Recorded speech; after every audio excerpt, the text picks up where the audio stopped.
Assalamualaikum warahmatullahi wabarakatuh. Kami dari kelompok 2 ingin mempresentasikan hasil diskusi kami dari sikap selektif terhadap pengaruh kemajuan iptek di politik, yaitu akan dijelaskan oleh teman saya. Assalamualaikum warahmatullahi wabarakatuh. Saya dari kelompok 2 akan membacakan materi dari kelompok saya, yaitu sikap selektif terhadap pengaruh kemajuan iptek di bidang politik. Terdapat beberapa hal yang selalu dikedepankan pada masa sekarang ini mengenai kemajuan iptek dalam bidang politik, yaitu demokratisasi, freedom atau kebebasan, keterbukaan, dan HAM, hak asasi manusia. Sikap selektif terhadap pengaruh kemajuan iptek di bidang politik.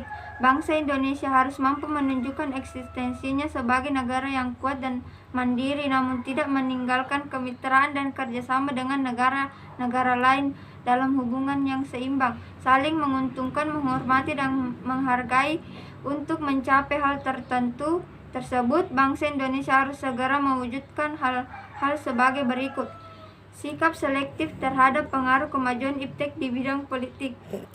Sikap selektif terhadap pengaruh kemajuan iptek di bidang politik. Oleh keempat hal tersebut, negara adidaya seperti Amerika dan sekutunya dijadikan sebagai standar atau acuan bagi negara lain yang tergolong sebagai negara berkembang. Acuan itu dibuat berdasarkan atas kepentingan negara adidaya tersebut dan tidak berdasarkan kondisi negara yang bersangkutan. Dan jika suatu negara tidak mengedepankan empat hal tersebut, akan dianggap sebagai musuh bersama. Sekian. Assalamualaikum warahmatullahi wabarakatuh. Saya Adelia dari kelompok 2 akan melanjutkan materi dari saudari Ardila, yaitu selain dari itu, sering pula dianggap sebagai teroris dunia serta akan diberikan sanksi yang beragam seperti embargo dalam segala hal yang dapat menyebabkan timbulnya kesengsaraan dalam suatu negara seperti kelaparan, konflik, dan lainnya. Sebagai contoh sederhana, Amerika Serikat pernah mengembargo Indonesia dengan cara tidak memberikan suku cadang pesawat F-16 serta bantuan militer lainnya, karena pada saat itu negara Indonesia dituduh sebagai negara yang tidak demokratis dan melanggar HAM atau hak asasi manusia. Dan perlu kita ketahui bersama bahwa sanksi-sanksi tersebut hanya diberikan kepada negara-negara yang tidak menjadi sekutu Amerika, dan sebaliknya para sekutunya tetap dibiarkan meskipun melakukan pelanggaran. Contoh konkretnya seperti negara Israel yang banyak membunuh rakyat Palestina dan menyerang Lebanon tetap direstui tindakannya dan mendapatkan dukungan penuh oleh Amerika Serikat. Di sisi lain, isu demokratisasi yang saat sekarang ini menjadi acuan utama bagi eksistensi dari suatu negara sebenarnya secara tidak langsung telah menutup mata kita terhadap suatu keadilan dan tentang mana yang benar dan mana yang salah. Baiklah, saya akan melanjutkan materi dari Adelia, yaitu di sisi lain isu demokratisasi yang saat sekarang ini menjadi acuan utama bagi eksistensi dari suatu negara sebenarnya secara tidak langsung telah menutup mata kita terhadap sesuatu keadilan yang tentang mana yang benar dan mana yang salah. Segala bentuk peristiwa selalu dikaitkan dengan demokratisasi, namun demokratisasi yang diutamakan hanyalah demokrasi yang dikehendaki oleh negara adidaya semata, yang digunakan untuk menekan hingga menyerang negara-negara berkembang yang bukan sekutunya. Akibat dari alasan tersebut, sering terjadi konflik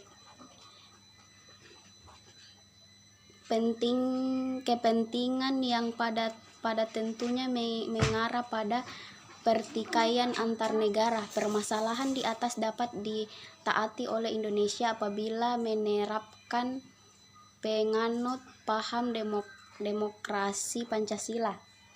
Melalui paham demokrasi Pancasila inilah maka akan diciptakan pemerintah yang kuat, mandiri, tahan uji, serta dapat mengelola konflik kepentingan yang bisa menghancurkan persatuan dan kesatuan apalagi bangsa Indonesia sebagai bangsa yang pluralistik dapat memperteguh wawasan kebangsaannya melalui wawasan Bhinneka Tunggal Ika. Negara dan bangsa Indonesia harus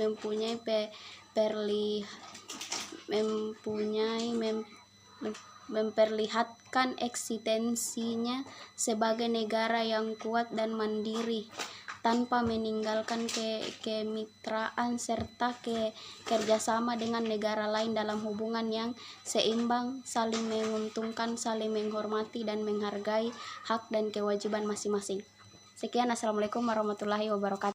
Untuk mencapai hal tersebut, bangsa Indonesia harus segera mewujudkan hal-hal sebagai berikut. 1. Membangun dan mengembangkan demokratisasi di segala bidang.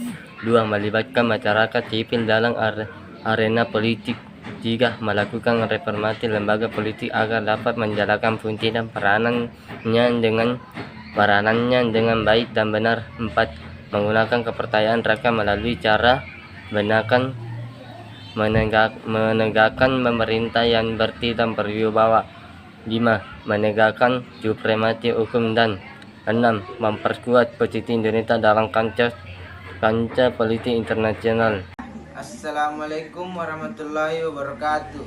Saya akan melanjutkan materi dari Muhammad Ilham. Contoh sikap selektif terhadap kemajuan iptek di bidang politik. 1. Berpegang teguh pada ideologi negara. 2. Menanamkan nilai-nilai Pancasila dalam kehidupan. 3. Tidak menyebarkan konten hoaks yang bisa mengganggu stabilitas politik dalam negeri. 4. Patuh terhadap konstitusi negara. Sekian penjelasan dari kelompok 2 dari sikap selektif terhadap pengaruh kemajuan iptek di bidang politik.